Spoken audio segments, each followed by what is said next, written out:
everyone. This is Steve Lynch, formerly of Autograph, now with my new project, Blue Neptune. Check out David and Ty at 8 o'clock on Thursday nights on the Nez Says Show. You got to check this out, okay? And it's on the David Nezol YouTube channel, 8 p.m. Thursday nights. All right, cheers, everybody. See you there.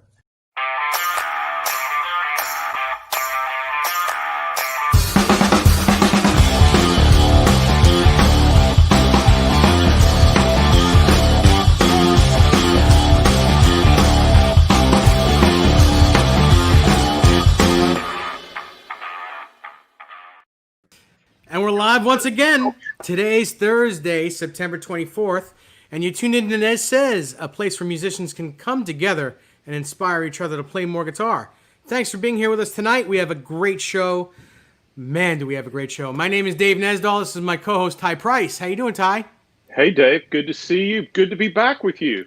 Yeah, awesome. On a Thursday after being unable to join last week. And, Dave, I'm very excited about our show tonight and our special guest. She is truly a music icon, clearly establishing her place in punk rock's early history as a writer, a musician, and a performer.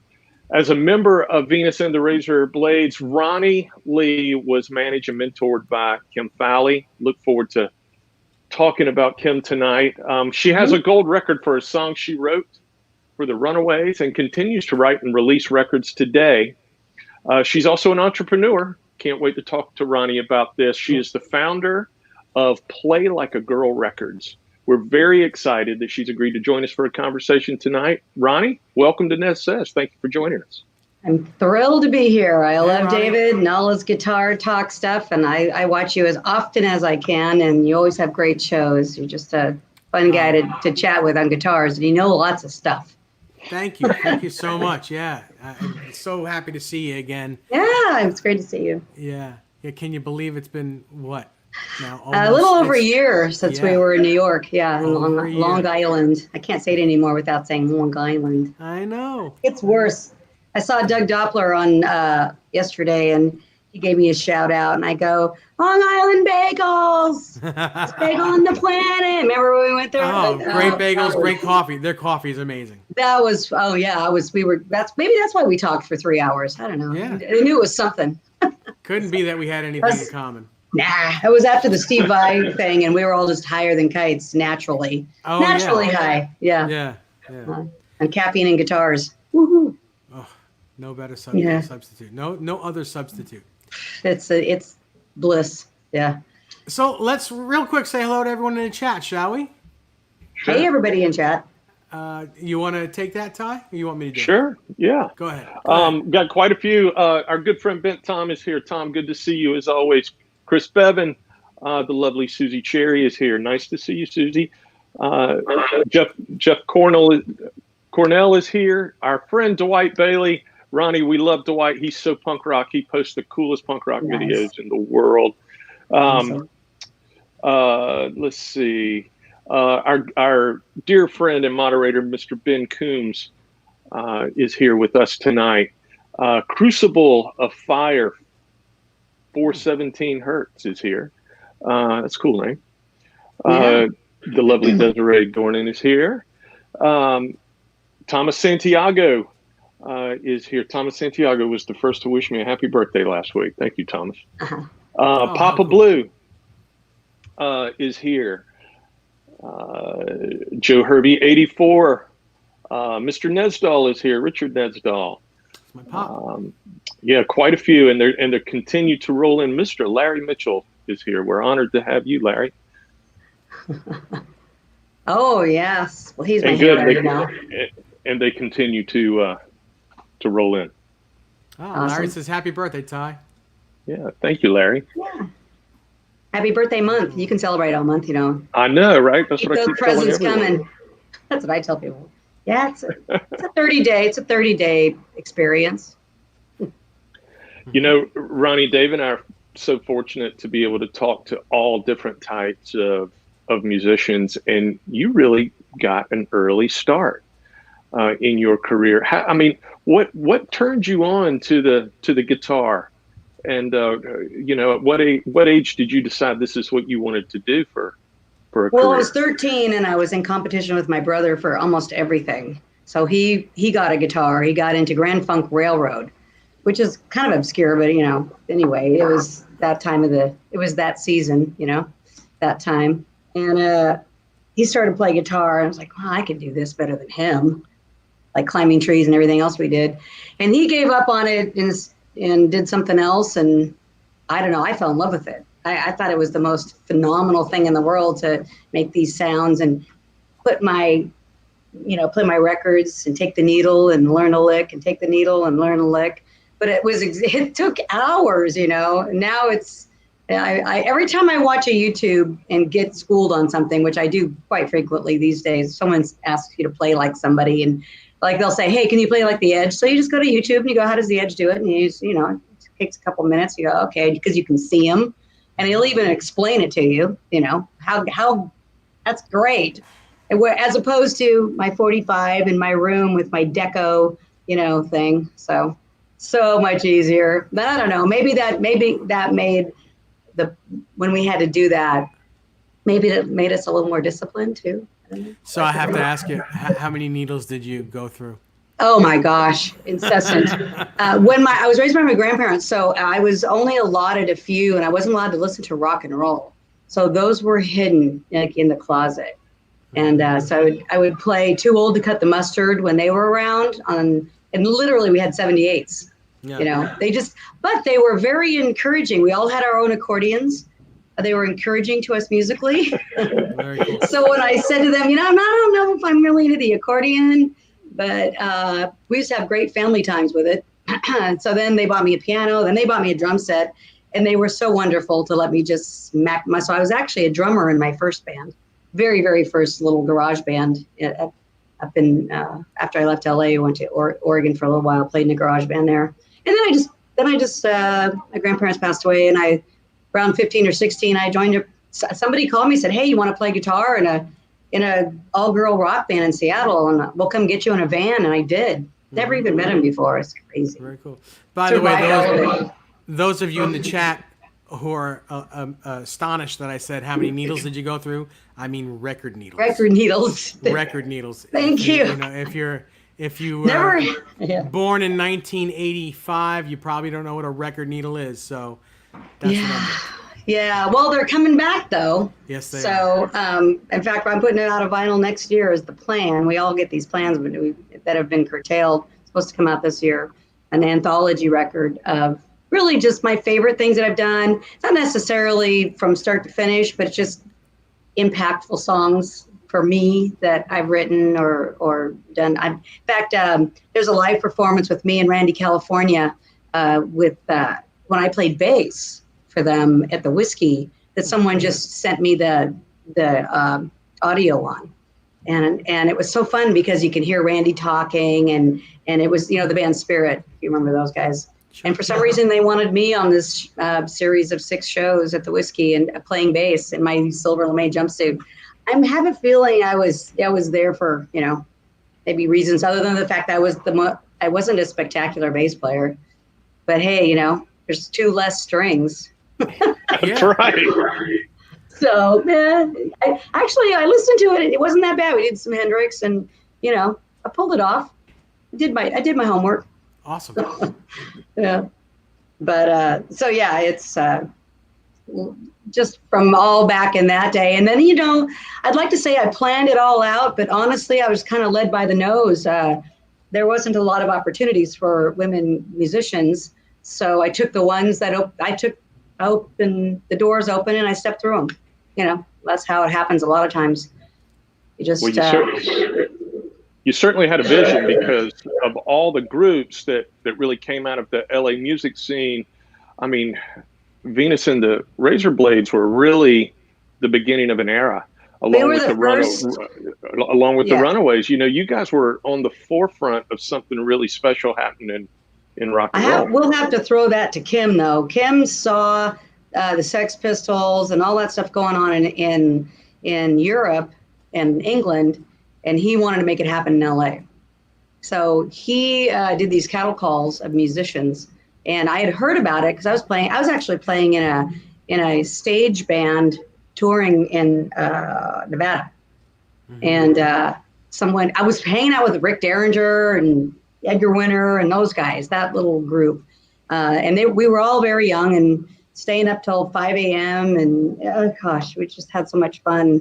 And then somehow, I kind of wonder, how did things get around back then without email and I guess we had phones, but anyway, somebody must have called me and said, hey, they're doing auditions here in LA. They've already got this band called the Runaways, but you should audition for Venus and the Razor Blades. They're looking for a girl lead guitar player.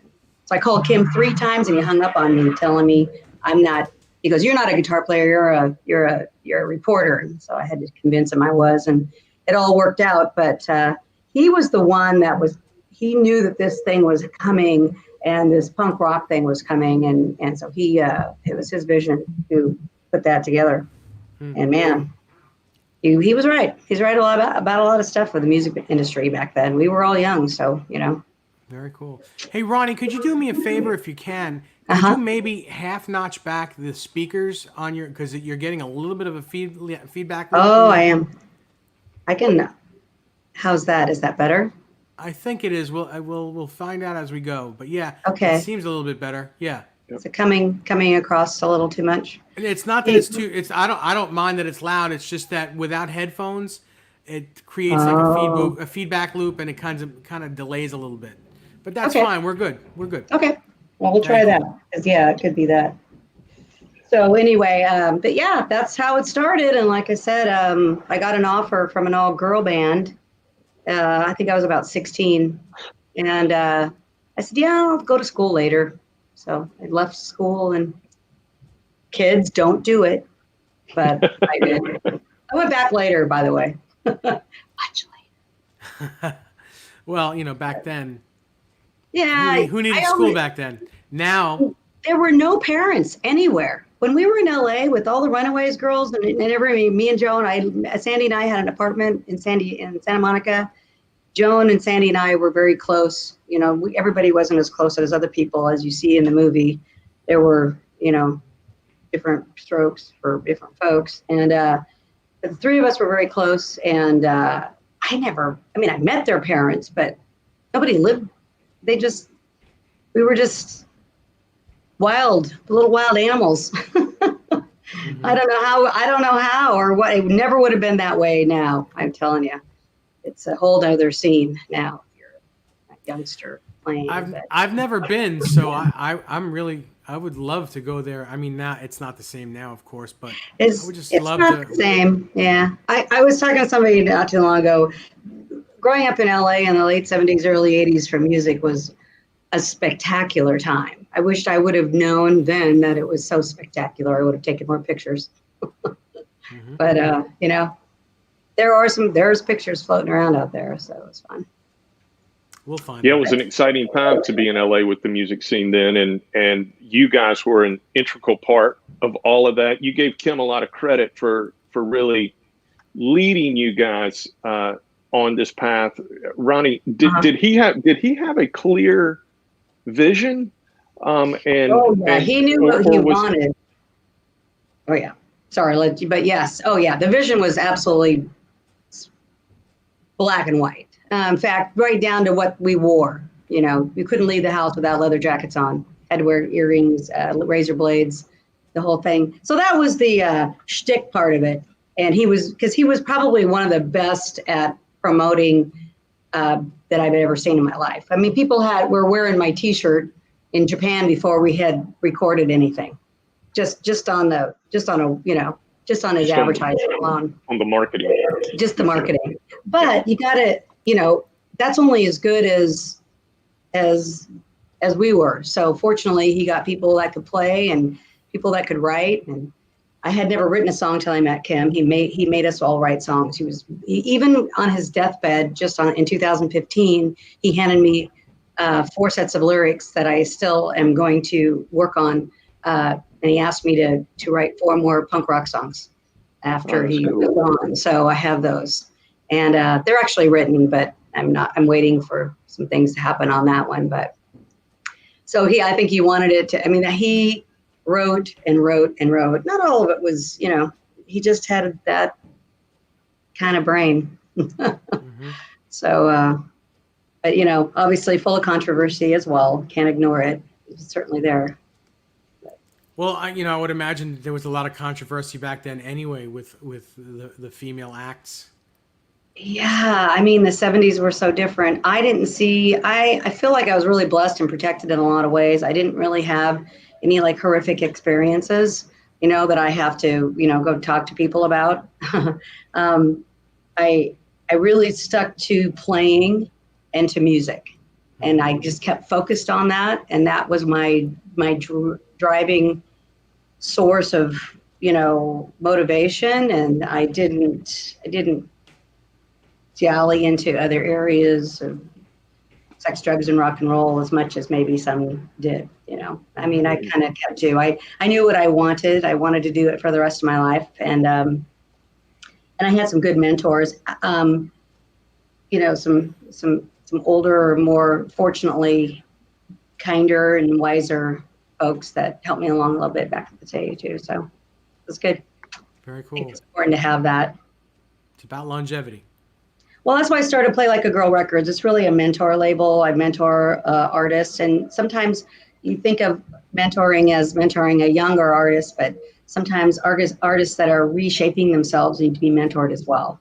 So, and talk through it, and going through the changes that the music industry has done, and the fact that we're mostly digital now is changing everything. People aren't doing albums anymore. I haven't done albums in a long time. I only release EPs. And even now, I'm actually gone to releasing singles, and then every now and then I'll group them as an EP, or I'll re-record a song a different way, or a live, recorded as I rewrote a song that was an 80s kind of like in the style of the Cars, and then I rewrote it as a ballad and released it about 7 years ago. And now I actually perform it as a combination on stage. It's kind of fun. That's cool. Yeah. So it's playing around with your music and doing some different things.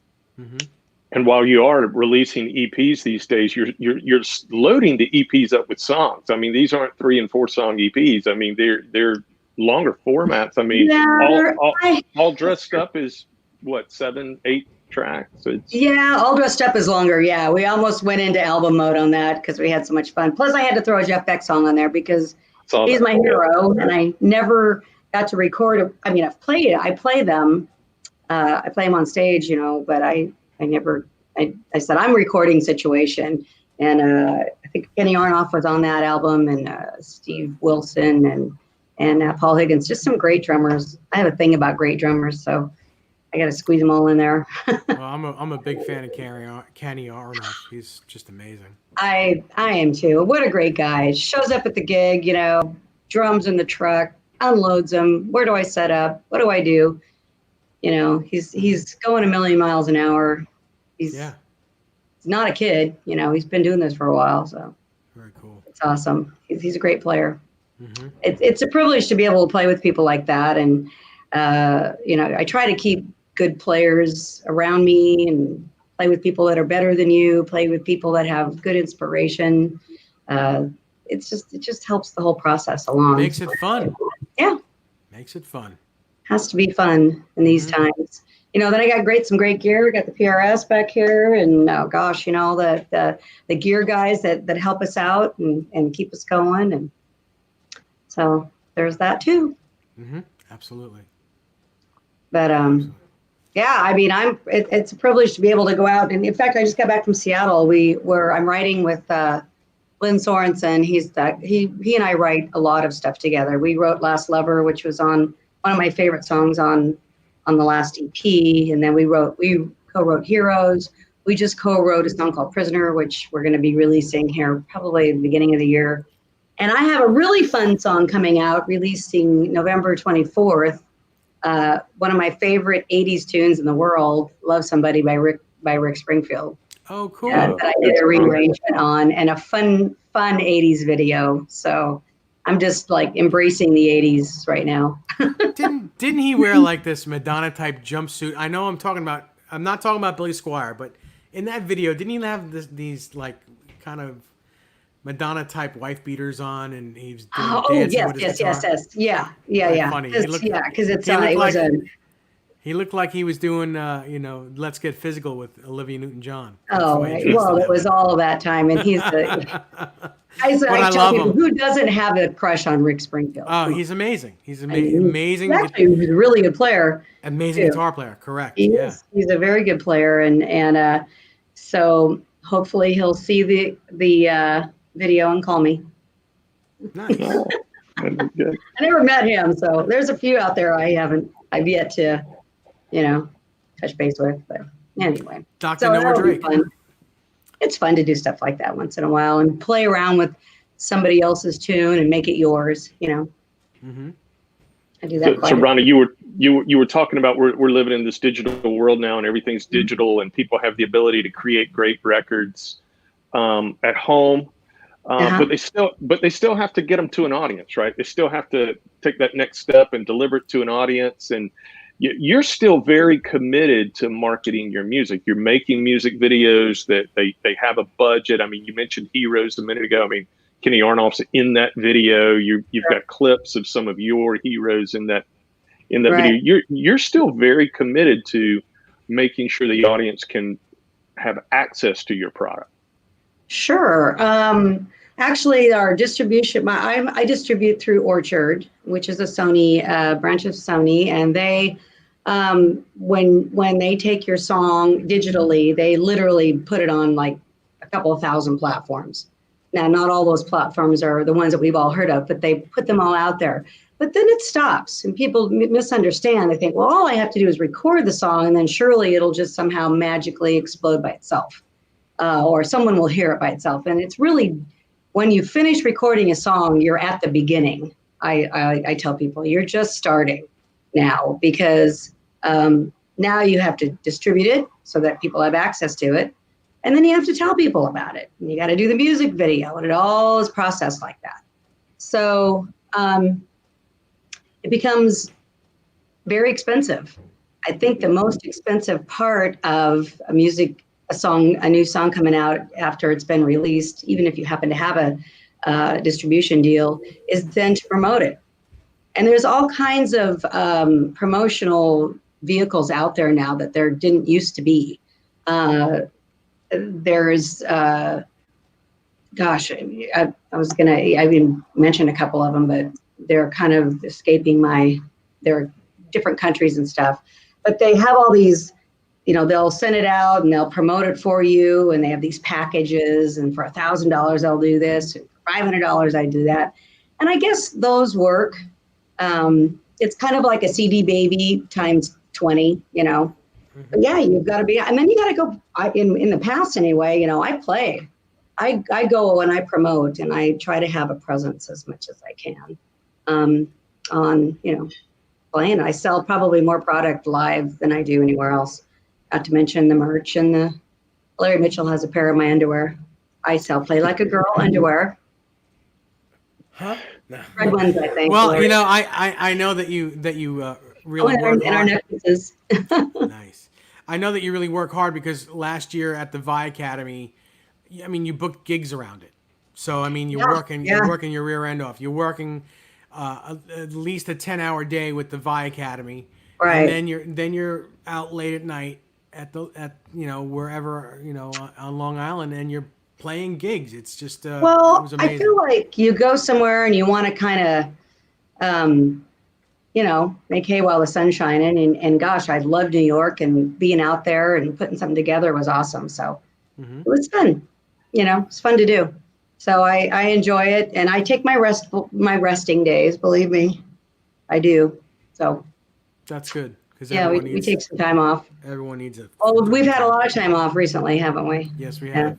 Yes, we have. Too much time off. Hectic time off, though. Well, I just recorded this week. I was able to record a full original set with some of my favorite players up in Seattle.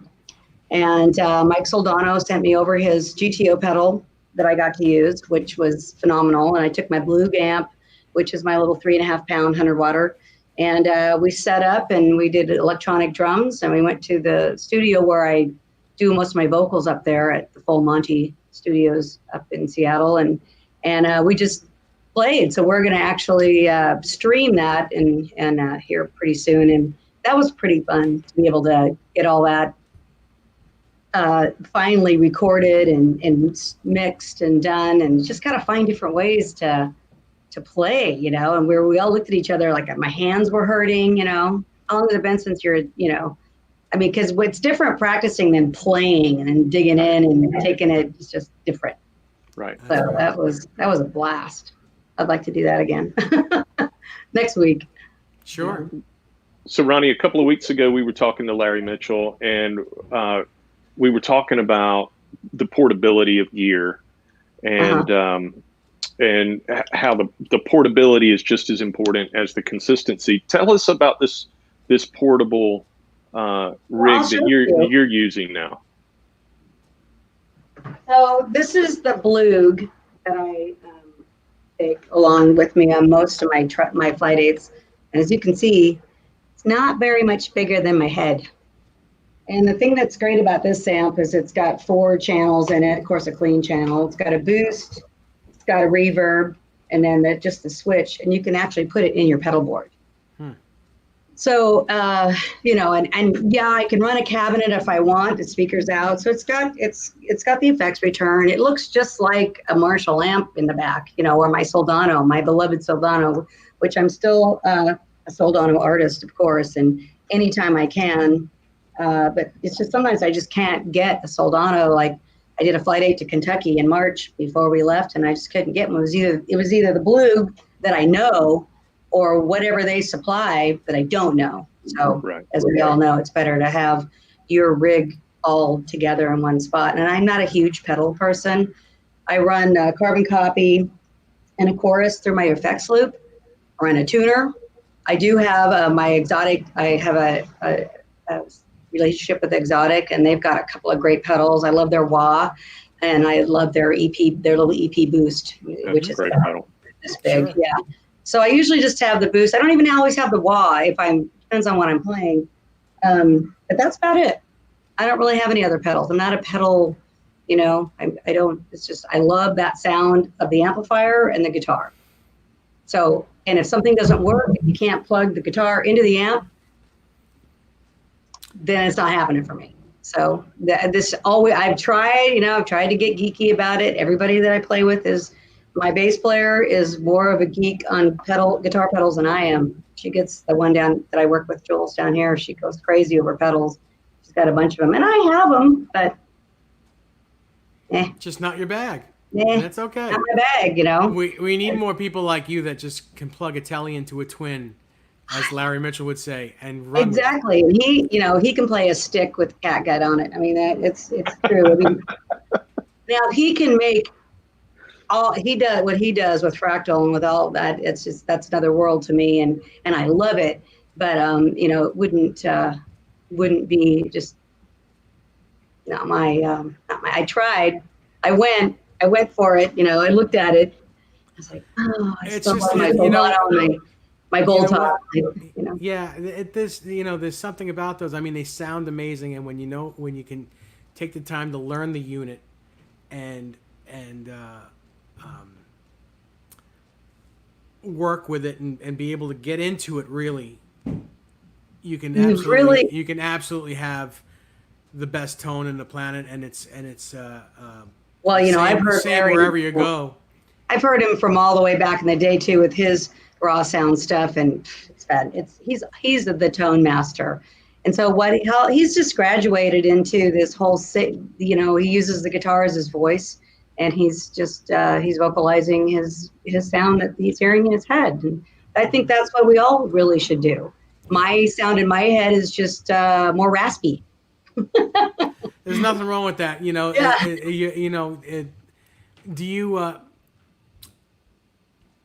Do you consider yourself a singer that plays guitar or a guitar player that sings? Definitely a guitar player that sings. I never sang before. When I first started, I didn't sing. Only when I had to, or back up, or what have you. And then I had to sing because it just kind of lent itself that way. And then I fell in love with playing in trios. Mm-hmm. And I like, I like a song with a vocal. I'm a classic rocker, so I like to tell the story, And so, and actually, when I moved to Seattle and I did a stint up there, I was signed to Mushroom Records up there, actually, Arts label, and for a few years, and then the guy that signed us, one of the main guys, passed away, unfortunately, Shelley. But I ended up taking vocal lessons from George, what's his last name? David Kyle and George. Oh, I'm missing his last name right now, but he also taught the Heart Girls, Ann and Nancy, and we were friends at the time. So they were both opera coaches. And I also took from Seth Riggs in LA, by the way, who's one of the best vocal coaches, probably hands down in the world.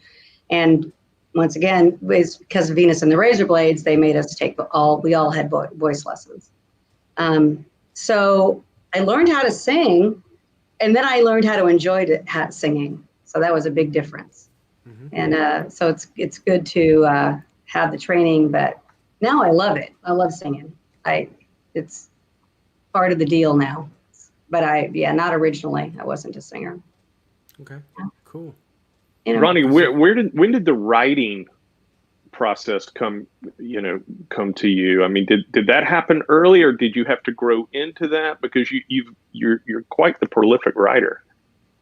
I wrote a lot of things when I was younger, like a lot of writers do. You write down. I'm one of these people where all of my apparatus have the start of songs in them. I mean, and my notes are full. My iPad, I've got notes everywhere of songs started, and that I started doing that when I was very young. But I didn't complete a song until Venus and the Razor Blades, because we had to write, or we weren't allowed to be in the band. Good, bad, or otherwise, you had to write. And in fact, one night I was told, go home and write a song and come back the next day. You have to, basically. So that was the night I wrote I Want to Be Where the Boys Are. I went and saw the Motels at the Starwood, and something triggered me watching them, and I went home and said, gosh, And then Kim changed one of the lines in one of the verses. Write a word, get a third. And in this case, write a word, get half. We used to say 10% of nothing is nothing, So, and at the time, I'm like, I don't care, what the heck, whatever. And so it all worked out. Heck, that was the deal. You belonged to the band, and this is the way it goes. So that song originated after seeing the Motels? Well, yeah, I went to see the Motels, and I was talking to Martha, and we were all just young bands at the time, and and something struck me about how not being one of the guys just seemed to be so. You always kind of get treated differently, not always badly, but as a girl, you just get treated differently. Sometimes it's a good thing, but as a musician, not always. You tend to get patted on the head a lot, and that's why one of my T-shirts says, "Don't touch my knobs," because someone interviewed me and they said, "What's your pet peeve?" I go, when people come up and mess with the knobs on my amplifier, like it's okay. Right. Like it's not okay. Or if someone's out there, if a sound man tells me, "Hey, you need to back off your highs," that's one thing. But when somebody just walks up and starts, turning my knobs, I do get a bit irate about that. So. Mm-hmm. You wouldn't do that to, So anyway, so that's where the song came from. And Joan loved it. Joan loved that song. So she ended up just grabbing it, and it became their mantra song, our mantra song. Heck, it's been recorded by tons of people now. So boy bands, girl bands, all in between. So Thunder Falcon in the chat asks, what's the best way to approach singing and playing the guitar at the same time? Well, what I do, honestly, is I tend to play a melody and then play and sing it, and I'll record myself doing that, because what happens with your voice when it's in your head, it sounds much different in your head than it does out there. So I might think, wow, this is sounding really good, but when I hear it, I want to change things. And I also listen to people that I want to sound like. It doesn't mean that you need to be a tribute or sound just like them, but he's gonna smile and it seems to me, So there's a nasal thing that you pick up, and it teaches you tricks to playing. And of course, there's that coordination thing with the guitar, right? Yeah. So I always start with really simple stuff. When I used to teach, I would just start with 3-chord songs. In fact, Sweet Child of Mine is probably a good one to start with, because it's very sing-songy. It's an easy, and then you start scatting. And once you have your left hand down, I always tell people the right hand is the personality, the left hand is the theory behind what you're playing. So how you hit it, how you strike it, how you do it. The same thing with your voice. You're adding personality as you go, and play around with it and enjoy it. But I always start very simply. If you're just learning to do it, find one of those songs like Sweet Child of Mine or something that's simple, and just play it along, and then record yourself. You're your best critic. And if it sounds like what you think it sounds like, you're either great or you're fooling yourself or whatever. But it happens to all of us, even on guitar stuff. Listen to yourself. I guess that's what I would do. I think that's how I started doing it. That's how it started for me. So it seems to work. Cool. Yeah, you learn an awful lot about yourself when you record and play it back. Don't you? Sometimes I'll record something and I'll think, well, I just can't sing that any better. And I listen to it, I go, I sound like Ethel Merman, I need to do something a little different there. And so absolutely have to listen to yourself as much as you sometimes don't want. I don't watch my own videos very often, playbacks, or people who know that work with me, they're like, she's never going to watch it. And I go, I probably won't. Sometimes I just like to leave it where it is. Mm-hmm. Had the experience. People love to take live videos of you, and you're like, you're having fun. And Right. Then that fun moment is out there forever. Well, that's what it should be. It should be fun. Yeah, it is fun. But sometimes it's out of your control too, some things. But no, that's totally, singing and playing is not easy, especially when you're in a trio and I have to do also all the lead guitar work. And I think that it's normal, but apparently it's not. And apparently it's not something that a lot of people do easily. Play the rhythm, play the lead. And of course, it really depends on having a great bass player that kind of fills it in for you, and a great drummer. Because trio work is way different than really 4 or 5 piece band, because you can always rely on, you got the keyboard player padding over here, you've got nice rhythm guitarist, And I do work in those scenarios sometimes, but my favorite situation, and 80% of the time, I'm in a trio. Mm-hmm. So I have to play lead guitar almost rhythmically, so I don't leave what I'm doing too much. That's my own thinking, though. I don't know if everybody's like that, but I do a lot of syncopation with my right hand, and a lot of rhythms. But that's why I say the personality is in your right hand, because all the harmonics and all the palming that you do on your strings, that's all that gives a song its style. I agree. I think that's maybe the single most hardest thing for a guitar player to do, and be good at it, is to play in a trio and sing at the same time. You can be in a trio and be a background singer. That's one thing. It's easy to sing, back vocals, but to be a lead singer and play guitar like you want to play it, like people want to hear you play it, and to run a trio and to make it sound where it's a full band, an ensemble. That's the hardest thing in the world to do. I always hated it. I love it though, because I have complete, I can bring everything down. I love dynamics. Mm-hmm. So you're up here and you're in a frenzy, and then you're and you're whispering, and you can hear just that little bit, or just that little bit of that little guitar sound that's lost, just that little harmonic. Maybe you just want to hit a harmonic at the end of a phrase, and it's lost when the rest of the band isn't is playing. Mm-hmm. And it's so you get to have those moments in a trio.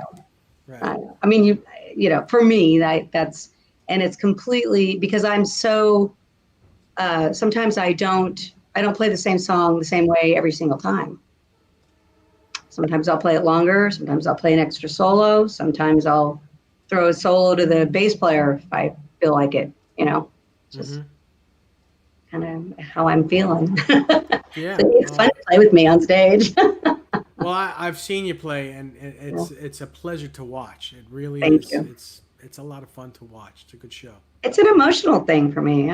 Music's very emotional. It's you're singing with your whole body, your whole existence, your guitar, everything. It's just an experience. I know now what Hendrix meant by having an experience, because it really is an experience. Mm-hmm. And I think it should be. Whatever genre you do, whether it be jazz or whatever, people should experience that with you. I think they take something home with them, because as a live player, someone who loves playing live, I have to compete with the great sound system at home. If they want to hear a great concert and not experience it, you can probably stay home and listen to it, and it's going to sound spectacular. Mm-hmm. But if you want to have an experience with another human watching them perform music, that just happens live. Yeah. It just does. Sorry. No, Sorry, COVID. You're absolutely right. Sorry. That's really good advice. Yeah. That the experience. I mean, when you're playing, when you're expressing yourself, when you are able to articulate that inner voice that you were describing earlier, then you can establish this connection with the audience, and that takes on a completely different thing than just sitting back and listening to the recording on a great pair of you guys know the difference between like sitting there in front of, I don't know, Jeff Beck. I literally, I will admit it, when I saw Jeff Beck and Vinnie Colaiuta and whoever was playing keyboards with him play "'Cause We Ended as Lovers," I cried, because it makes me cry. That song there's no words in it, so you're not listening to it. It's not like a country song, but it's just an emotional thing, and of course I was like one of 3 girls in the entire audience. I never even noticed that stuff, but now I start to look at it, I'm like, it's kind of funny. And there was probably 2 of them that were just forced to go, but anyway. A sea of a sea of guitar players. It's just the way it is. I know. Yeah, and every one of them is like this. I could do it. Oh yeah. I could do that. You hear that? I could do that. No, I can't do that. Beck is just so incredibly expressive, and he makes it look so easy. When he's playing, he makes that look effortless, and we're all sitting there spellbound by it. And without sounding like an advertisement for Larry Mitchell, he does the same thing, and it's kind of irritating. But exactly, watching Jeff play, because Jeff doesn't play the guitar like we all consider, like guitar lessons normally went with the Mel Bay. He doesn't use a pick. He's got this thing going on. His harmonic use, the way he uses his whammy. It's like, are you actually playing guitar, or are you doing something else? You got something else going on there. Way before the guitar synths, of course, he had rewired his Ampeg. That's what he used to play. I mean, can you imagine playing through an Ampeg? I just, I don't know. I don't know anybody that does that anymore. I don't think he does anymore, but. He plays through Marshalls. He plays He took his instrument. I have a funny story about him. He came and saw us play at the Starwood in 1979. And his road manager, Alan, was a friend of mine. And I had met Jeff a couple times. We'd hung out. We both like cars a lot. And a lot. Like I used to work on them, how much I love cars. And he was into his 32 Fords and his chopped, roof 32 Fords. He loved those Ford Deuce cars. And we would talk about those once in a while. So he came to see us, and he was sitting upstairs at the Starwood, is a club that's gone in LA now, but they had an upstairs where kind of the hipper people would go up there and sit down. There was somebody sitting between him and the railing, and he couldn't see me, couldn't see the band. So he threw a drink on him and said, "Get out of my way, I can't see the band."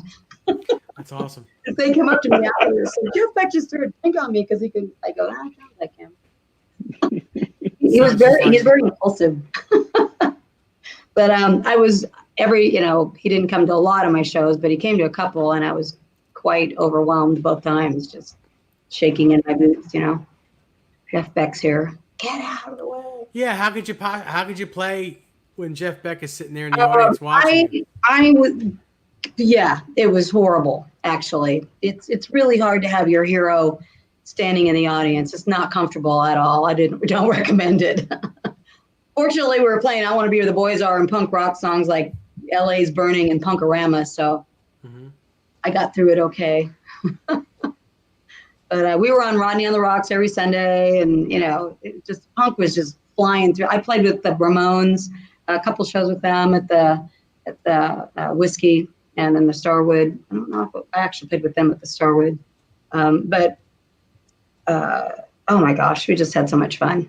And punk rock was so new, and then we would wrestle. Me and Van Halen played there a lot too. It was before they were signed, so they were just, everybody was just young and happy and just so glad to be playing rock and roll. And we would fight in the back room. Me and Joan and David and who else? I think that bass player. He would get into it. Not Eddie Van Halen. He stayed. Michael Anthony. But Eddie would just, he was in the back room just diddly, I bet, man. We would wrestle and shove our feet through the walls or the heels of our shoes. It was a blast because you have to get up. You can't, be chill and go play punk rock. You have to get going, get fired up. And we were like Tiggers, man. We bounced at those days. Couldn't hurt yourself. You can't get on stage without having a little blood right here. Oh my God, we were scraped up. David Lee Roth put me in a whiskey barrel, rolled me down the stairs backstage at the Whiskey, and I got out. I'm like, okay, I'm all right. I think I'm okay. And I never broke anything, surprisingly. Broke some guitars, but not smashing them either. Just careless, wanton behavior. And I was never into smashing my instrument. That any breakage happened by accident, I guarantee you. So, but man, it was fun. I remember having people climb up on my shoulders, all 118 pounds of me, and then another 120 pounds of them, and I would play my guitar. Somebody sitting on my shoulders. What the hell? A lot of adrenaline. Lots of adrenaline, and that's what it was. So much energy. We just had so much energy on stage, and I see that now with lots of bands. So the younger have been seeing a lot of younger bands appreciating what was happening back then. I mean, I get asked these questions all the time from younger punk bands now or younger rock bands, and they listen to this stuff, and it's kind of amazing that they acknowledge it, and they seem smarter. All the 22-year-olds seem so much smarter than I was. I'm like, wow, you're really doing it. But then that's maybe because they understand all the technology so much better than. Yeah, I think there's also a lot less going on, while music is going on nowadays. Oh, for us?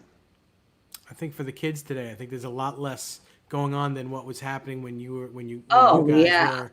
In some ways, but their world is the whole world now because they have like this, they've got the whole world in this platform right here, whole world.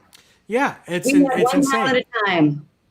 Yeah. Get in the bus and go to the next town. We did a whole tour with Wild Cherry on a flatbed truck in the Midwest, and it was just like exhausting and town by town by town by town, There's no other way.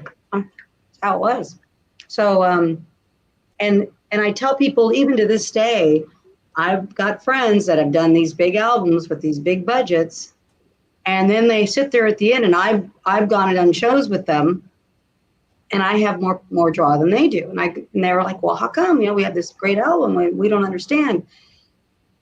And some of them do, some of them don't. And I was like, hey, you still got to win those fans over one person at a time. Mm-hmm. I mean, you might be able to get a whole bunch of them together in one place, but you still have to have fans, and people still have to buy the music. And that's just never going to change. Somebody has to plunk down their Apple Pay card and put that dollar down and buy it. And that's how it works. You still have to have fans. You still have to have people that enjoy your music. Yeah. That's the one constant. I mean, I don't see that changing. And, how you go about getting them, America's Got Talent. Okay. The Voice, I guess. That's a couple of venues.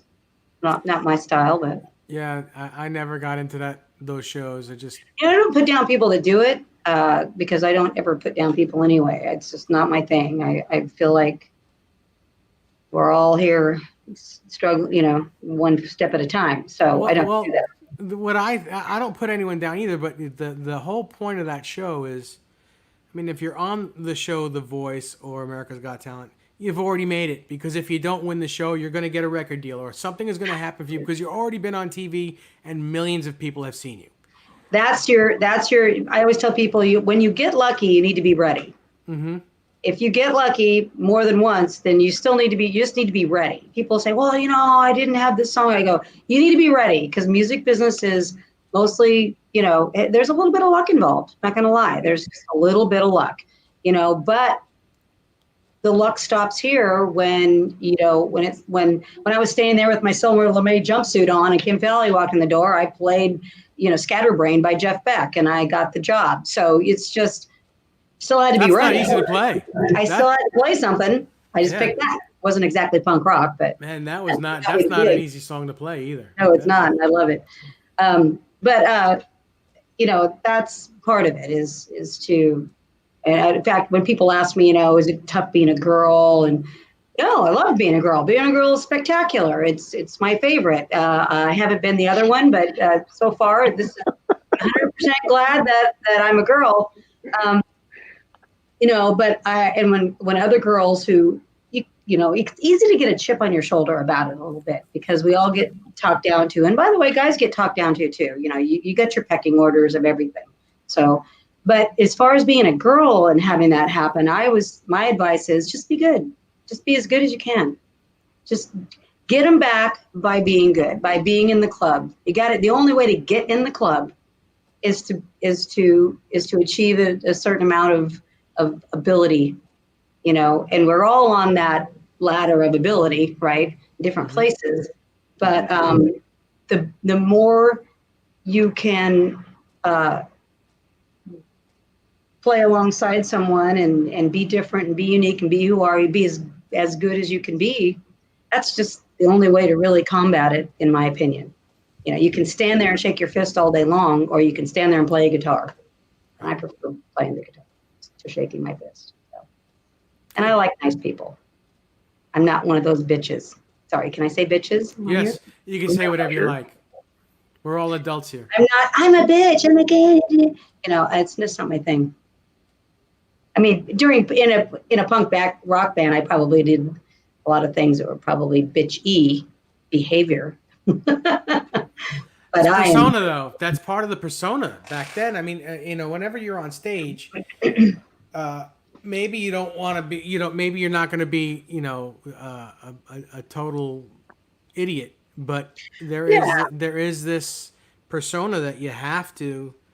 Back then, especially with punks, there was a lot of anger, and part of it was, but I just never, I didn't feel that way. I still, maybe I was never as true of a punker as some were, but, or maybe I was the real punk who just like everything came out. It doesn't matter. Like I said, I lost clothing. I dropped things. I did crazy things on stage, with adrenaline that I, probably if someone would have told me I was going to do it, I would have said you're crazy. But Mm-hmm. jumped off of stages and landed fairly well. So, it's just the moment. That's that experience. Those watching those kids' faces and watching the crowd, and they're just like, they're all frenzied with you. You can see how people could emotionally grab people and lead them down different paths. You could lead them through to a path of maybe something not so good, or you could lead them through to a better path of having a great experience and experiencing the energy of music and that electricity that kind of only happens during that moment. So I kind of have always looked at music like that. We're like Pied Pipers a little bit, Mm-hmm. Yeah. Joe Hervey says, good thing you guys did not have a smartphone back in the day. But I kind of wish there were a smartphone back in the day, because I would love to have seen some of those early performances. I'll tell you, he's right in some ways, but yeah. If it would have been played 25 years later, would have been some people in trouble probably, Mm-hmm. But yeah, I like I said, I wish, I've hung out with some of the best people and had some of the greatest experiences, and it's just all in our memories, unfortunately. But no smartphones, no internet, no way to send our music anywhere other than putting it in an envelope and sending it with a stamp. Right. Yeah. How weird is that? Right. Here's my album. Well, we still had a music industries. We said, we've all said this before at other times. I mean, there was something cool about not knowing what a band was going to play on the show before it happened, waiting for the record to drop, because you can't wait to see the order of the record. You can't wait to hear the songs.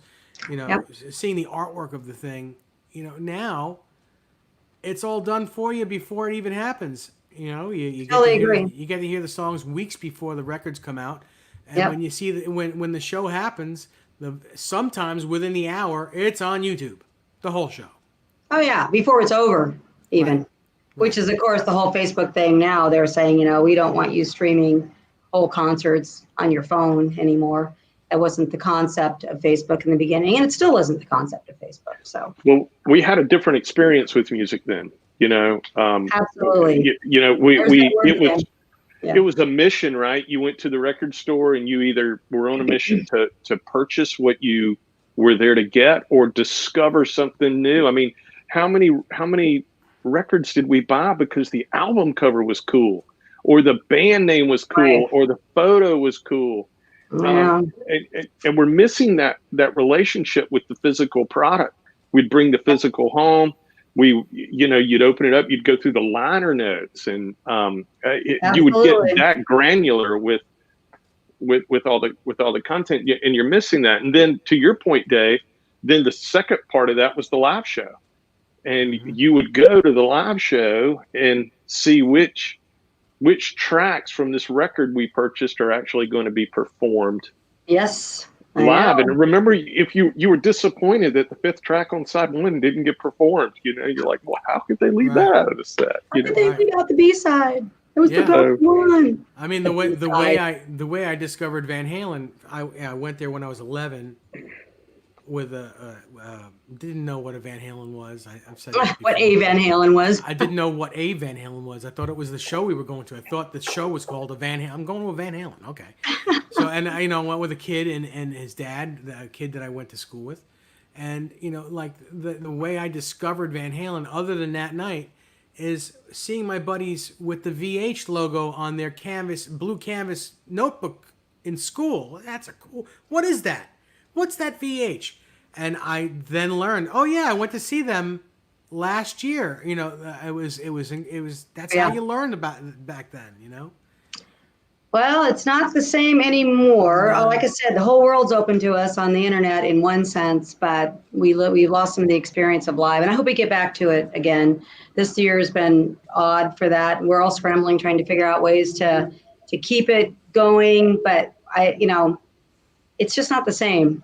It's just not, It's not the same. And it will be again, other places are doing it. It's coming back. Even here, there's some live shows happening and, not quite, of course, what it was, but eventually someday we'll do it again. And I'm hoping that we'll have a greater appreciation for it when it does come back.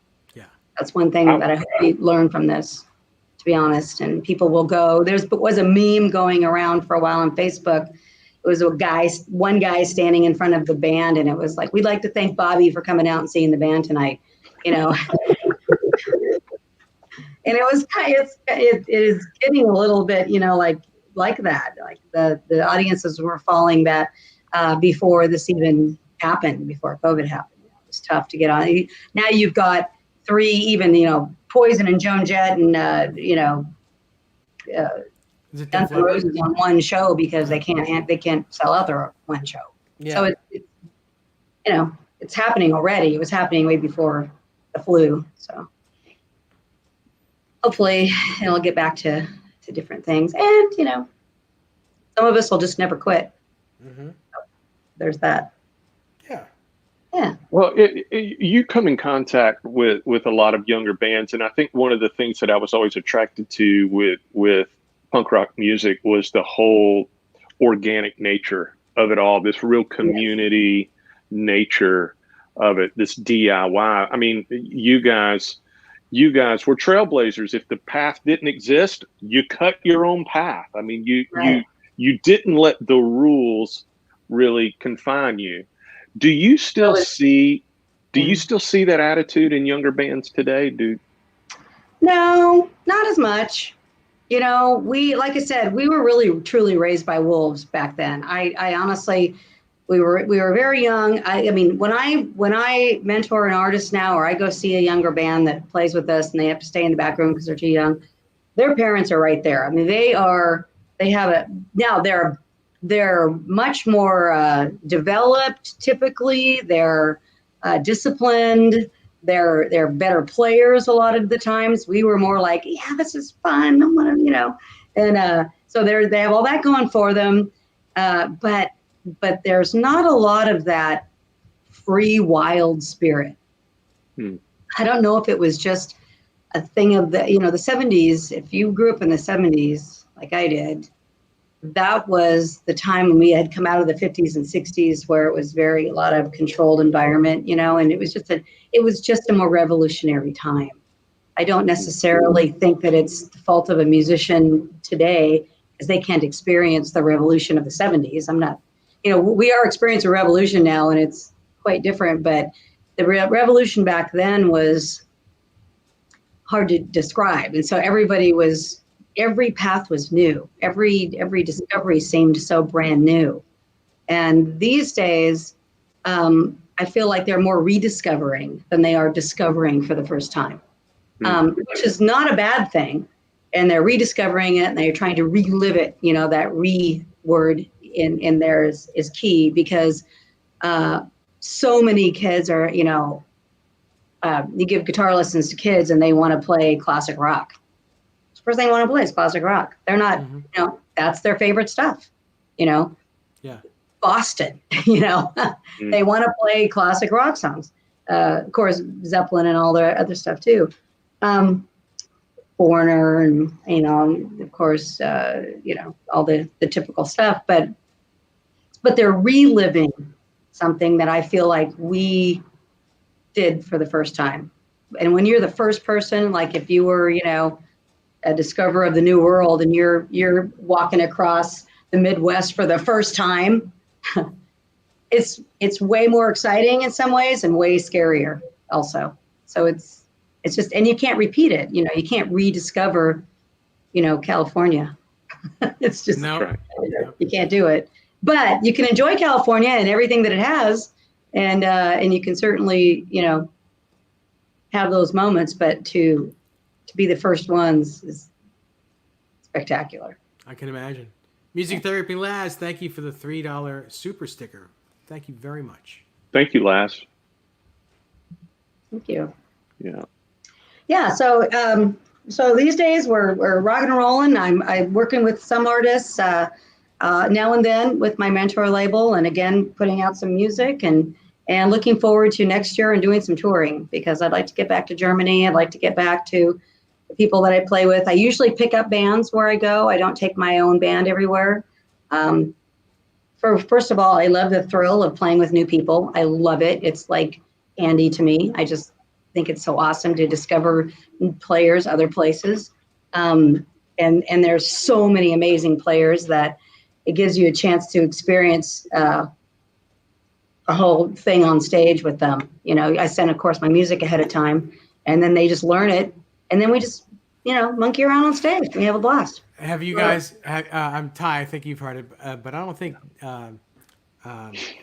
Ronnie's heard this. Back, I guess it was like 1993 or 1994, I was working for Larry Mitchell. I was teching for him, and I would take him and his gear to his shows and places. So he got asked to do this gig up in New Hampshire in the middle of the winter. We brought all of his gear, the 16 space shock mount, everything went in the car. And we're driving, and we're about 3/4 of the way there, and I said to him, "Hey Larry," it's like, "What?" It's like, "What if these guys suck?" And he lost it. He was like, "Oh my God, I never thought of that." He never thought. It was like he started freaking out, and we can both laugh at it now. It's not funny, actually. It's not funny, and I was, It's not funny at all. and I learned a very valuable lesson back then: is you don't ever make the artist nervous about anything. If you're working for the guy, make sure everything's all right.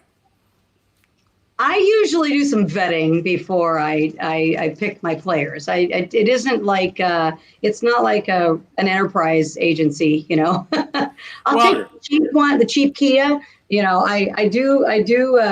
I usually know, like I've played with Manny von Bohr over in Germany and Charlie Turpestan. These drummers that I used. First of all, other friends of mine have played with them. They come highly recommended. And there goes that YouTube again. You can go on and watch them play. Sure. So yeah, they're not random, but you don't always hit it off musically. So that's the one thing that could happen.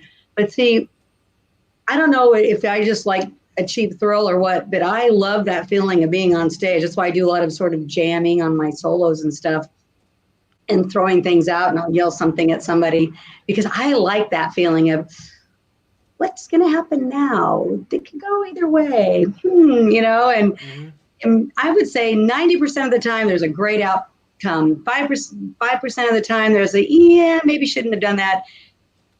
Maybe 7% of the time. And there's that 2% where I'm like, oh, that was bad. That was.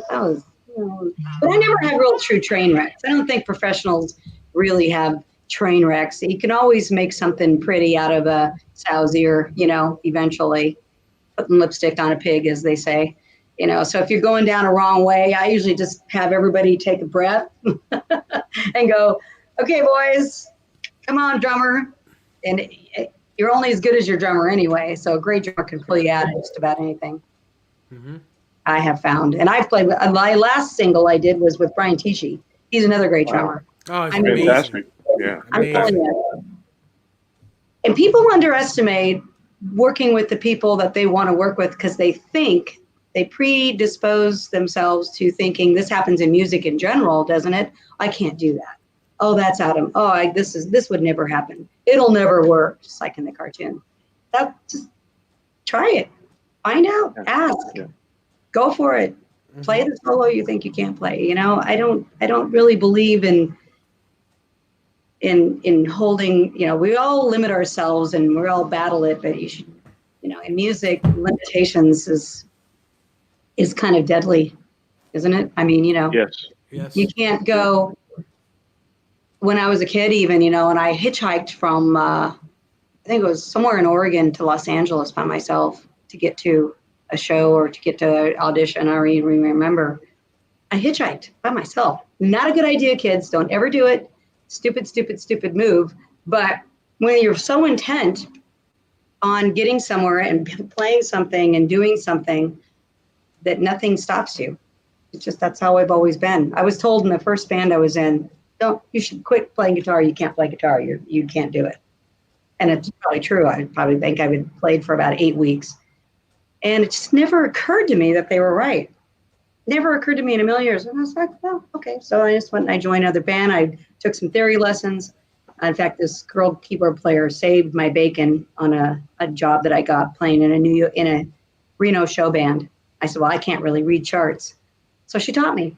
And we burned the midnight hour candle, man. And she taught me how to read fake charts, what they're called, fake charts, chord charts, and got me through it. And I ended up quitting them and going to Venus and the Razor Blades. But that's where I fell in love with the Jeff Beck stuff and all that, So a lot of quick learning really fast. But again, fell in line with some great people and some good players and people that were better than me, and listened to them, let them teach me. There's always a lesson to be learned, somebody from somewhere. And I love all my heroes, even now, I sit and watch them on David Grohl and all these people Travis Larson. Travis is a brilliant guitar player and great guy and techie and much more than me. And so I'll just hang on every word of all these guys, so, hopefully I don't know what they learned from me. How to, I don't know, humility. But, we're friends, It's a friendly thing. People say, well, you get amazed, or do you ever get, when you're around rock stars, do you get intimidated? Not very often. I always look at them like how hard they had to work, and I respect people, I respect their space. But I've never felt that they were, a better person than me, or better or more deserving or whatever. And and vice versa, I don't feel like that's a healthy way to look at things. So it's not in rock and roll, there's always been this thing, well, you got to be a bitch, or you got to be a jerk to be a rock star. And I suppose there's some of that, and there's absolutely some of that out there. Mm-hmm. But I don't know. I think there's that time has maybe passed a little bit, at least for me. So hopefully we can keep playing for, keep recording, keep writing. Might even do some country stuff. I've heard the distributors asked me if I'd be interested in doing a 5-song country EP, and I said, maybe, because country is selling real well. And a lot of classic rock bleeds into that genre. Yeah. And I have a little secret love for country music. Play guitar with a little less distortion, and you got country. Tell a story, right? Mm-hmm. Yep. Classic. Well, a lot of country has kind of gone classic rock anyway, in my opinion. But they've merged quite a bit, and I love that. I love the dynamics of country music. A lot of times it's just I love the feeling. Again, I'm such an emotional player. That would be a blast. There's just a lot of aspects of it. So I'm not going to say no. We're in discussions. So I could end up with a country EP here. I'd have to call. That's very cool. Yeah. So we'll see. Thunder Falcon has an interesting question, Roni. Uh-huh. He says, any advice for trying out auditioning for bands?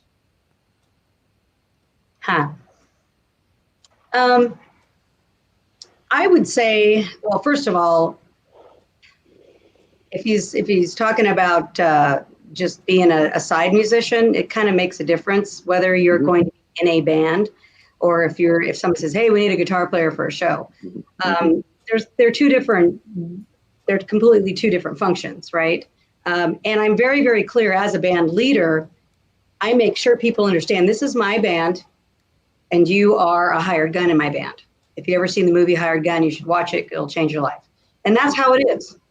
So when you're a hired gun and you're auditioning, again, with the same advice that I gave before, know your stuff. Just go in, play and be really, really confident on what you're doing. And that's the other thing too, is sometimes you have to feel that confidence, I've worked with people, they come in, for some reason they feel intimidated. I don't know if I'm intimidating them or just the environment. And it affects your playing when you're intimidated, because your playing is intimidated. You know, when you're playing and you feel good and you're kicking an ass and you know, taking names and you can do no wrong, even if you're playing wrong notes, I'm still okay with it, you know, because your confidence is there. I'm not so worried about the technique as I am, you know, getting a good confident performance.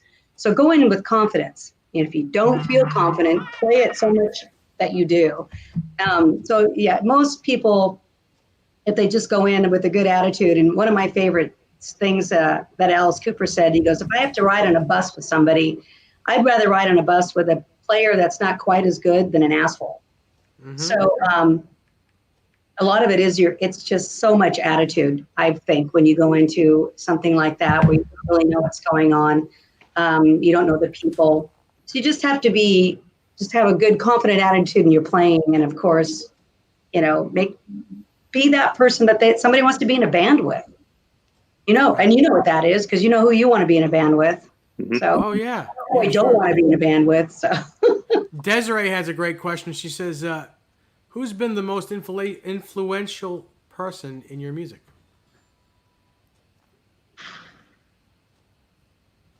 wow. Well,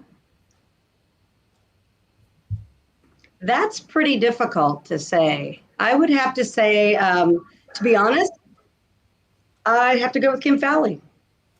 Sure. Because he really formed all that. He you know, how to promote what the music business is about. Now, as far as players, you know, of course, Jeff Beck, you know, he was very influencing to me. Not too many women, but I'll tell you, the one girl that influenced me massively was Suzi Quatro. Oh, And sure. we become friends recently, just recently, actually. And she was the mecca for all of us. She was a few years older, and we just thought, me and Joan and all of us thought she was it, because she was so confident, and she could, you know, she didn't take any crap from anybody. And so I think both of us we were pretty big fans of Suzi Quatro. So depending on what you're talking about, music industry, Fowley, guitars, Jeff Beck, and just badass chick, Suzi Quatro. That's cool. That's cool. Very cool. Amanda says Suzi Quatro was it. Hello, Amanda. Hi, Glad Amanda. you joined us. Oh yeah, Suzi still is. She just did a documentary or a movie that's coming out on her. She's doing new music. She has not. So if you find her, she'll probably friend you on Facebook, because I think she's just figuring out all that stuff now. And she's a character. She really is. So she's still moving and grooving, playing music. It's awesome. Very cool. Roni, you're participating in a new project called the Flutterbys. Ah, yeah. I like the way you say it, the Flutterbys. Tell us about that. The Flutterbys are a rockabilly show. It's a rockabilly show based in Los Angeles, headed by Maureen Davis. And Maureen Davis is one of the singers at the Ultimate Jam at the Whiskey.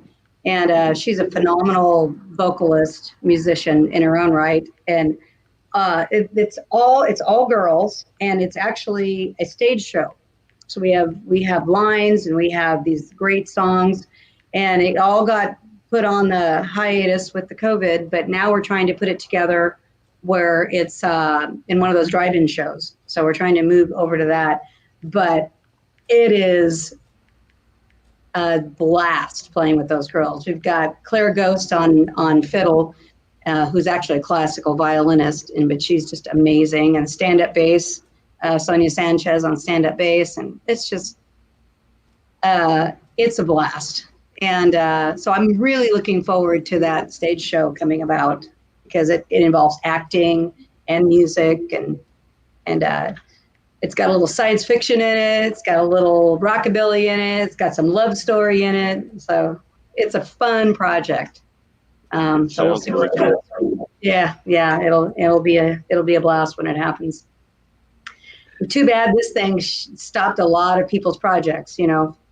So now we're kind of behind the scenes. Everybody's still, we're working on music and everything, but it's just hard to get together just to rehearse things, Right. A little difficult, but anyway, but that's the Flutterbys. Yeah. Well, I'm a huge rockabilly fan. Oh, you are? Wow. I love Oh my rockabilly. gosh, I should send you a couple of the tracks then. You would love this stuff. Yeah, I love rockabilly. Dave and I were having a conversation about rockabilly guitar yesterday. Yep. Yeah, it's a new genre for me. I'm not gonna lie. It was a little tough to come, and they know I'm a rocker. So, but again, then I get a chance to expand and learn something that I didn't know before or didn't focus on before. You hear it, but playing it is another thing. So then what do? You open up YouTube. Right. Yeah. Yay for YouTube. Yay for YouTube. Yeah. What would I do? Like I said, Well, it's certainly helping things. I know I probably sound like I'm being a hypocrite because of what I said earlier, but now that pretty much it's making money playing music is pretty much non-existent. Thank God for YouTube, because at least you get to enjoy your craft and share it with everyone.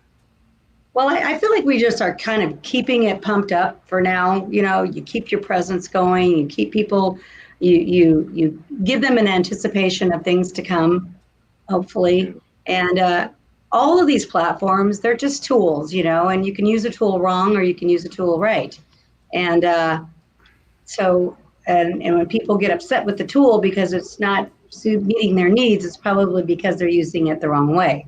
Mm-hmm. So when we get upset with Facebook because they're going to do this to us or that to us, you have to understand that it was developed for a specific function and we're trying to push it into something that it's not suited for. So we should find the right tool for that. And I think a lot of platforms are going to come out that are better for that. But eventually, my opinion is we start playing live music again, it's not going to be the same. So that's how that's going to go. Mm-hmm. It's just going to keep it propped up. And like you said, monetarily, it's, if you're a person that makes money playing out, this is a tough time. So there's no way around it.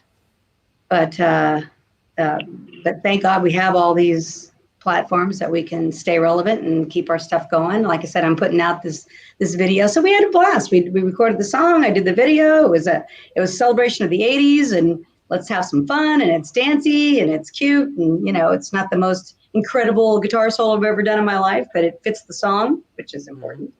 Which is the most important. Please play to the song. The song becomes the baby, and we want to support the baby and make the baby as good and perfect as possible. And it becomes not so much you, but the song itself. So we had a lot of fun with it, and it comes out in November. And so like I said, meanwhile, while this is going on, hopefully we can keep pumping our stuff out there and having some. And guys like you really, really, really help. I'm telling you, it's just, means everything to artists to be able to come out and talk about their stuff and what they're doing and talk about, music, the music industry and the future of it. Otherwise, I guess we could do it by ourselves, but it's just nice that you share it with your audience. You have a different audience, different people watching. Sure. We help each other. It's again, giving back. The artist is giving back to us and our fans. We're giving back to the artist by acknowledging that they're still doing stuff and they're viable and valid. Right. And it's just it's a good thing all around. Yeah. It's right. And we appreciate it very much, honestly. Thank so you. Hopefully, as more platforms come about, we can do more playing together. I know there's some already out there that you have solved the latency problems, of playing from different places, and some things like that will come about. We're working on some that sort of thing, and again, killing time till we can get back out there, do our thing. Gotta happen. I'm not going to give up on that. That's good. That's good. Yeah. If everyone in the chat, if you have any questions that you want to ask Ronnie, now's the time to do it. We're probably gonna start winding things down just a little bit. Yeah. It's Yeah. well, You know, it's funny because now you guys are just on YouTube, right? well, yes, we're on YouTube right now. Yeah. YouTube For now. now. Yeah, you're doing pretty well. Yeah. So do you find that YouTube is one of the better platforms for what you're doing this on, or have you searched for anything else? Well, this is a fairly new show, and YouTube's been pretty darn good to us Yeah. up till now. But we are looking into other things. I think we may start streaming on Facebook as well. I don't know how to. I have to learn how to do streams like this on Instagram. But I don't see us having a problem with Well, I think this being is able to great. do more than one, because with this platform that we're using, I think you can stream up to 5 different platforms. Mm-hmm. So Oh yeah, which is definitely. Yep, that's interesting. Mm-hmm. So yeah, that's what we're looking at. Trying to do some live things and streaming live, and keep people interested and paying attention and watching new music come out. It's fun. Sure. Yeah, and you're making guitars, so I'm making some guitars. I'm buying some guitars. I actually one of our watchers here, one of our friends, just bought a guitar. I think we're sending it to him on Saturday. He should have it on Monday. He's going to be really excited about it. Oh, you I've got showed some it on fun the show stuff there. before. It's a white Charvel with pink tiger stripes on it. It's really cool. I think I If saw had it. it here- I think I saw you post that. Yeah, think if I I saw had you it post here, that. I'd show it, but my partner has it and he's putting it Yeah. in the mail. So, yeah. Well, I mean, you can see my one guitar here. I think I've got probably 5 or 6 of a couple of PRSs, but you know, I keep going back to this guy because he seems to be the one that makes all the sounds I like. There's always a number one, right? There's always There's got to always be a a number number one. That's important. You know, Thunder Falcon has a question for you, Ronnie. He says, any gear you use that people may not expect? Yeah, the GTO Soldano is definitely a one of a kind pedal. Very few people have them. He'd only made I think 100 of them. So that one, people tend to look at it and go, "What the heck is that?" It looks a little bit like an engine. I don't have it with me right now, actually, or I'd show it to you. But it is actually it's almost like a little entire amplifier itself. It's got a tube in it and a transformer inside the pedal. So that is an unexpected piece of equipment, and it says Soldano on it. So people are just like, what is this and how does that work? So that's my odd one. Then of course, like I said, when I did this session, I'll hold it up again so that he can see it. When I used this on my pedal board at the recording the video a couple nights ago in Seattle, the guy thought it was a pedal. I go, no, that is my amplifier. That's my 100-watt tube amp right here. Yeah. That's insane. So, it was on my pedal board because, now you can, again, you could, of course, I hook some other pedals up with it if you want to or whatever. But this usually freaks people out too. In fact, I took it to the guy that works on my guitars in Las Vegas. Shout out to RM Guitars. And he went so crazy over it, he became a dealer for them for the Blue Gamp because he's like, oh my god. I said, because he, again, great guitar player. So he's got vintage Marshalls, vintage, beautiful. Like you walk through his shop and I go, is that for sale? No, that's not for sale. No, that's not for sale. Basically, nothing in his shop is for sale. Dave's laughing because he knows that. He goes, yeah, no, that's not for sale. So I go, is this just like a guitar shop or just a place for your wife not to find all your stuff? Which one is it? That's it right there. I know that. See, I've been around. I've seen that before. I've seen that story. I will tell you this. I mean, all the guitars that you see here, this is all my personal collection, but every time I build one, I don't want to sell it. I Oh end yeah. up not Oh, he's wanting the to sell. same way. I do, but I'm like, nah, Yeah, yeah. this was too It good. becomes more like, so what is for sale here? Let's start with that. Yeah.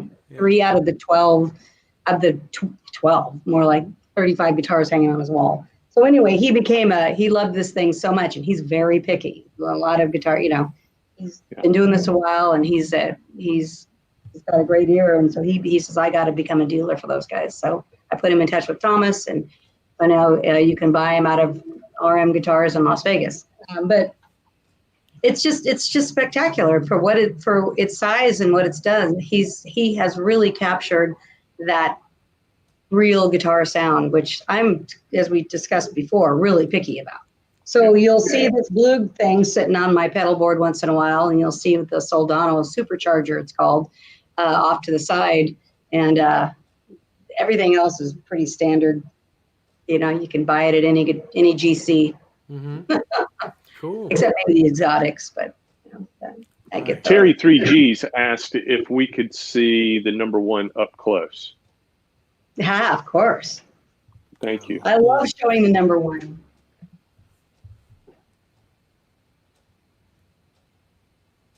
So those are my lovely 57 blades that Paris Paul put on for me. Actually, I don't know if he technically did it all by himself, but and then I've got the inlays, of course, and then 22 frets, and then I have the newer tuning pegs on there. But this is the guy, and of course the back. That's the best part of it right there. That belt buckle rash is the best part of that guitar because it shows that it's been loved. Very cool. It's a beautiful guitar. It's very heavy. It's a solid instrument. I don't like playing light guitars. Prior to being a PRS girl, I was a Les Paul girl, so I have never played a light guitar in my life, and it just doesn't feel right when the guitar isn't weighting me down. Of course, I've been to the chiropractor a few times as well, but that's the way it goes. So the whammy bar, the way that, let me show you something else really quick on the PRS. The way that they have done their bridge, and Paul will tell you this, if I can show you this, is the way that the strings come across on that, and it's a floating bridge, of course, but this thing, and I'm going to say never, I don't like to use the word too often, but it just doesn't go out of tune. And I don't break strings. Now, I'm not a string breaker anyway. Another plug to its sponsor, I do use Ernie Ball Paradigms, but the way that those strings curve over on the bridge, on that floating bridge, you have to be extremely, you have to really try to break a string. It's just tough. I mean, I'm not an avid string changer. Don't like doing it. Never have. So I'll make it last as long as possible. But it's just a war horse. I mean, I take another PRS with me to a show, but I rarely have used it. And I think I can't remember the last time I broke a string. But honestly, with that floating bridge, now if you do break a string, you have to have a second guitar, because on a floating bridge, your entire guitar goes out of tune. There's no getting through the tune. You throw a solo to the drummer and you end the song, or somebody hands you a guitar.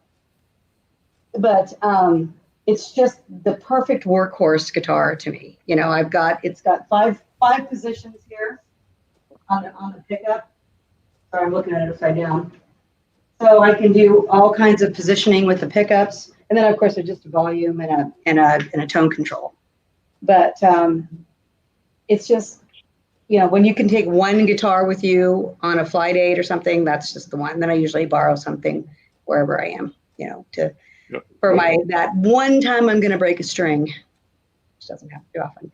But again, that floating bridge, I can, and I do a lot of whammy bar stuff, lots of whammy bar stuff. And if it goes out of tune, it's not because of the whammy bar, I tell you that. Mm-hmm. So it's just a great instrument. I've never had to check it. In fact, twice now on flights. One was in Germany, and one was actually over here. I was surprised. They actually let me strap it into a seat on the airplane. Because I said, they were like, well, there's no room. And we were in Germany flying somewhere, and there's no room. And I said, oh, I can't put the guitar in the belly of an airplane. It's not going to happen. And they're kind of picky about guitars flying around the inside of an airplane. So you have to sure. So there was one seat left, and then the lady goes, well, let's seatbelt it in here. So the guy sitting next to it, I said, watch out for that. He goes, he promised that he would take good care of it. So it's had its own seats on airplanes. That's cool. But knock on whatever, I have never had to, I just flew with it yesterday, and the lady asked me, she goes, will it fit in the overhead? I said, you bet it will. I'll move heaven and earth to make room for it. So it's never had to go underneath yet. That's good. Yeah. The last thing you want to see is a broken headstock. Oh, God. Well, I've broken the headstock of every Les Paul I've ever owned. I will say that. Because that's what happens. It happens. Les Pauls, because they have that weird angle on them. And like literally, if they fall, like this guitar has fallen flat before, but the headstock hasn't broken. Les Pauls, it's just in their nature. I don't know what it is. And sometimes when they get fixed, if the right guy fixes it, it's stronger now than it was before. So, and they'll tell you, don't worry, because you'll come in like, oh, I can't believe I did this. It's like, happens all the time. After this guitar, I would freak out. Believe me, I would freak out. Bozique asked if that PRS is a 90s model. Yes, it is. 91. 91. Still a handmade guitar. Good call, Bozique. Handmade guitar right there. Yeah. Yeah. Like I said, I had to do a little, I told you the story on it already. So you had to do a little, I told the guy I saw playing it, if you ever sell that guitar, call me. Well, and the only thing that made him sell it was a pregnant wife. That was it. He's like, my wife's having a baby. Do you still want that guitar? And I think it was probably right around 2001. So I was going to say 15 years, but now it's probably closer to 20 when I originally bought it. I was not a PRS artist at the time. In fact, someone recommended me to PRS, and a shout out to Bev, by the way, and Lynn at PRS, because they are an awesome. They're just wonderful to me, and so are the people at Pig Hog Cables, by the way, and Union Blues. I know it's not a commercial, but they're very personal people, and they're so good to reach out even during this time and go, hey, do you need anything? Do you need any cables? Do you need a new guitar case and guitar stands and all the stuff that makes it happen. So I really appreciate it when they do that. But so I ended up with this guitar, and then I ended up, ironically or coincidentally or whatever, I had another friend who was a PRS artist, and he recommended me. Got a hold of Bev Fowler, and she's on the PRS site, and she actually gives a really good direction on if you're trying to get an endorsement, how to go about getting an endorsement. People will email me quite often, because I do have a lot of products that I endorse and I work with. And they're all different levels. Some of them I just get great artist pricing. Some things I get free. Some things, nothing's free in life, so beware about that. But, I have one rule. I only play things I love. I'm not going to get something so I can get something. Right. I don't even want PRS to give me something that I'm not going to play. If I'm going to play it, if I like it, I'll use it. I've been playing Ernie Ball strings since I was born. Super Slinkies forever, 9/11, 16. And then I went to hybrids. And then I went to, I did go to the Paradigm series of Ernie Ball. And I think they're a great string, and they stay bright for a long time. People like me who don't like to change their strings, works out great. But Bev Fowler, if you check her out on the PR site, she actually gives a lot of great advice to artists that are looking for team up with a manufacturer or any vendor or whatever, that you're some kind of product that you use. And it usually works best if you say, look, let's do this as a team effort. I'll do this. And of course, you have to sign an agreement anyway that says you'll talk about them. But it's beyond that, to me. So I never look at it. I always look at it like it's just a relationship between me and the company, whoever it is. That's what I'm saying. I've had offers from other places, and I wouldn't do it because I'm not a good collector either. Yeah, I got a couple of guitars I don't play too often, but some of them were gifts. Somebody would give you a guitar, and that's a sweet gesture, and so I've got one of probably all of the major ones. A Strat, I bought my gold top.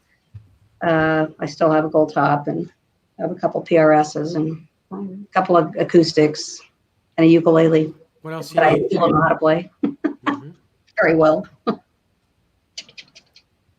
You just need Awesome. one more, because that's what you need. How many more? Always. Just one more. Always need one more. Probably do need one more. I would like to check out Nag. I really, that's a cousin of the PRS, and they are beautiful guitars. Yeah. And then, of course, David's guitars. Come on. Oh, I need something with that. I should have an Eddie Van Halen guitar. I just should. I'm getting rid of all of them because I just don't care about them. You so don't? sorry. They're cool. They're great builds. I love Eddie Van Halen, as we all know.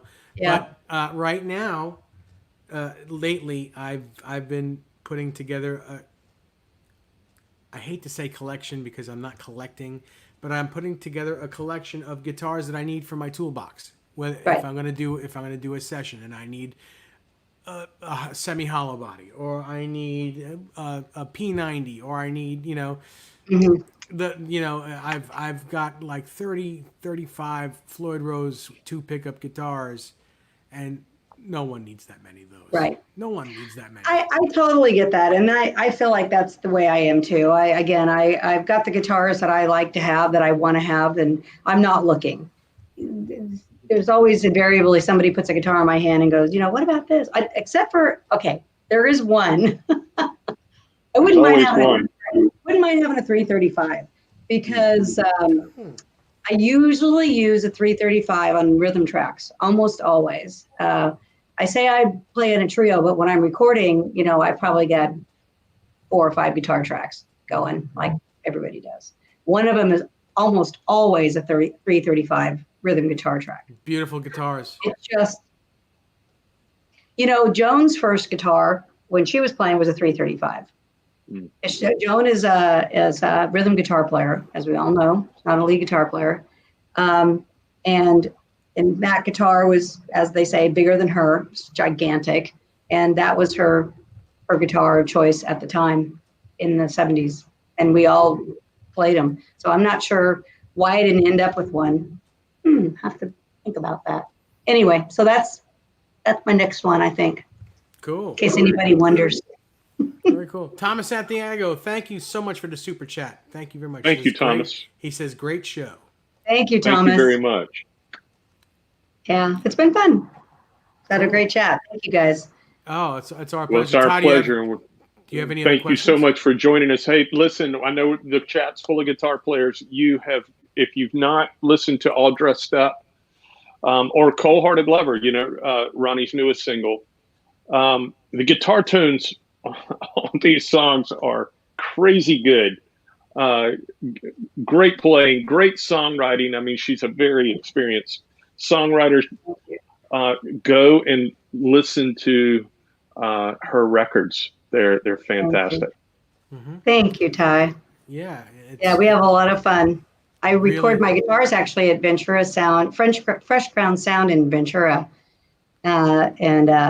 It's just some places. Do you ever go somewhere and that's where the guitar sounds the best? I don't know. Maybe it's from the old days where I used to put my Marshall amp in a bathroom,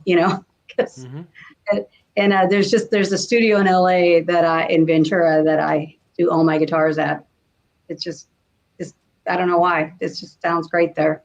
And we have a blast, but thank you. Oh, awesome. Like I said, the 335, the course, the PRS. I always solo on the PRS. All the solos are always done on the PRS. Sometimes I do rhythm on other guitars, but there's no solo. I haven't played a solo on a guitar on a recording in 10 years that isn't on this guitar. So it says something about that guitar, I'll tell you that. Yeah, it sure does. And I've picked up other guitars, and I go, yeah, no. And I've had to redo it, which is an irritation. And I learned my lesson on that. Just forget it. Just do it the right way. Very cool. Thanks. All right, guys. Yeah, so real quick, let me just go through a couple things. Sure. Jody Head straps, check them out. Check Jody Head out. She is amazing. If you want a high-end strap, if you want an affordable strap, she does amazing work. This is something that she just made for me for this particular guitar. She is phenomenal. So yeah. Check out jodyhead.com. For all of your locking tremolo needs, check out Adam at fu-tone.com. All the titanium that you want for your floating tremolos, for all your locking tremolos. He's got other things as well. He's got a lot of guitar accoutrement. Nice double word score. Anyway, and also if you want a kill switch for your guitar, if you want Earthquaker pedals, if you want Voodoo Labs pedals, if you're looking for cables to be made, and especially kill switches, check out Rob at Tessie Switch. Rob Welch at Tessie Switch. Check them out. Roni, thank you so much. I've been waiting for this show for as long as I asked you to do it, because it's always exciting to talk to you, to see you, the smile on your face, the knowledge that you have, the great, wonderful advice. All the advice that I'm you give full of to that. all of us. It's just amazing. I can't wait to see you again. I can't wait to hear you play again. I can't wait to see you play again. And I can't wait to have you on the show again. Will you do a part 2? Thank you. Well, I can't wait to be there. And again, you guys have been lovely, wonderful hosts. And thank you for having me on and for keeping rock and roll going and for holding off on your wedding. I really appreciate that. Yes, and although me and Desiree really want to get rings on each other's fingers. I know, man. I'm about to lose part of one tomorrow, so. Oh, I know. You said you got to go do some bad things. 5 a.m. at the hospital tomorrow. That's your right hand? It's my right hand. That's the your doctor, pick holder. Yeah, the doctor did say he's going to leave enough of a nub so that I can hold a pick once I get, a little bit of. I've seen a lot of people do amazing things when they're motivated, so I'm sure you'll get that figured out. Get that fixed so you can move on, right? Yeah, absolutely. So everyone, we will see you next week when we have this guy on.